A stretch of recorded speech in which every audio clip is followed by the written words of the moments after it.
আপনি অপারেশন করছেন বলে আপনি কাজ করতে পারছেন না, এই জন্যই ওনার স্ত্রী আর হচ্ছে যে বাচ্চা হচ্ছে যে এখন মাছ বিক্রি করে। তো এই বিষয়টা আমাদের বিএনপির চেয়ারম্যান এবং মাননীয় প্রধানমন্ত্রী ওনার চোখে পড়ছে, ঠিক আছে, যে একটা ছোট বাচ্চা একটা মাছ বিক্রি করছে, ঠিক আছে। তখন আমাদের খোঁজ নিতে বলছে কালকে রাতে, তখন আমরা যোগাযোগ চেষ্টা করি এবং তথ্য পাই। আর এর প্রেক্ষিতে আমরা হচ্ছে আজকে আসলাম তার পক্ষ থেকে আপনি পাশে একটু দাঁড়াইতে, আমাদের প্রধানমন্ত্রীর পক্ষ থেকে দাঁড়াইতে। যেটুকু আমাদের সংগঠন আছে, আমরা বিএনপি পরিবার, হ্যাঁ, যার প্রধান পৃষ্ঠপোষক হচ্ছে যে মাননীয় প্রধানমন্ত্রী তারেক রহমান। আর আমাদের ওই সংগঠনের আহ্বায়ক আছে আতিকুর রহমান, উনি প্রধানমন্ত্রী এডিশনাল প্রেস সেক্রেটারি, হয়তো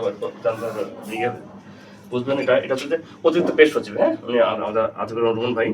তো ওনার পরিকল্পনায় আমরা আসছি, আপনি খোঁজ নিতে আসছি। আর আপনার এই বাচ্চাটা যে উনি রাতুল 5 বছর বয়সী, 5 বছর না, 5 বছর বয়সী ছেলেটা যে মাছ বিক্রি করছে, তো বিষয়টা প্রধানমন্ত্রীর খুব মানে একটা মায়া হয়েছে, ঠিক আছে।